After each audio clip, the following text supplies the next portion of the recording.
self-confidence. Depende pa rin kung paano mo Dalhin. i-express yung sarili mo with your outfit. Totoo. Yun yung pinaka-importante. Kailangan naman siguro kung ano yung kailangan ipakita mo talaga, like yung labanan, kailangan ipakita ang giyas mo yung dala mo. Kailangan, kung tinuro yung halimbawa, tinuro ako ni Sir Mark na ganitong lakad lang, kailangan, doon kasi pre, pag sa rehearsal kayo, ganito ang lakad mo. Kailangan pag mismong mismong araw na yun, kailangan galingan ko. Hindi kailangan tanungin mo rin ngayon si Lindsay. Oo.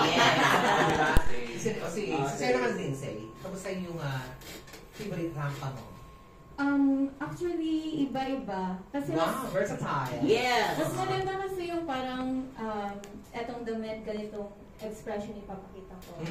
And then kapag long gown, pa-fit naman gano'n. So parang iba't ibang version ng sarili ko na express ko. Ganun. Totoo, depende sa damit kasi yan, di ba? Oo. Kasi meron talaga yung lifeless look.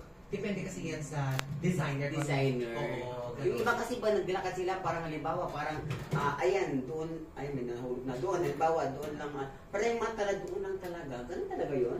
Yes po. Focal point. Yeah, focal point po yung tawag. Focal point.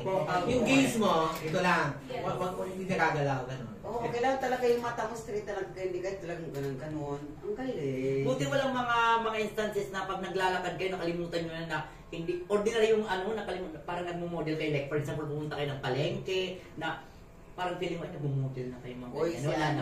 si Dini Josa nakatuto. Hello, Dini Josa! Dini Josa, hello! Ayan, at dahil dyan, magtatapos siya rin. Magbabalik po, magbabalik. Pero ako may tanong ako sa kanila, balikan natin yung unang-unang beses na rumampa kayo. So syempre, di ba, bago kayo maging ganyan or maging yung confidence, nag-start kayo na parang may takot eh. Pero yung moment na nag-step up na kayo, na parang gagawin ko na to, how was the experience? May adrenaline po kasi tinatawag eh. Alright. Parang sa umpisa, bago yung show, kabado ka talaga. Pero once na tumapa ka na dun sa stage, tumapa ka na. Lalabas na lang po yung Totoo. Pero, bago kayo na, hanggang nandito na kayo, ilang kayang mga heels, ilang beses kayo nabalian ng dumating ba sa point tayo Piston! Yes, ikaw, anong experience mo? Sa akin po, sa training namin before, sobrang mahihain kasi ako. That's why Mag-video na lang sa that's why nag-join po ako ng DMP to improve my self-confidence and then also my personal development.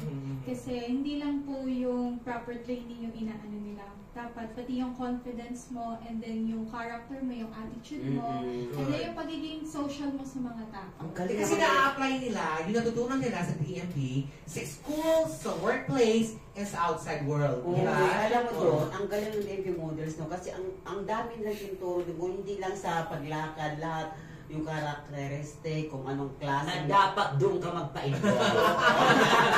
Totoo. Si Madam, si Madam Lindsay ba? Lindsay.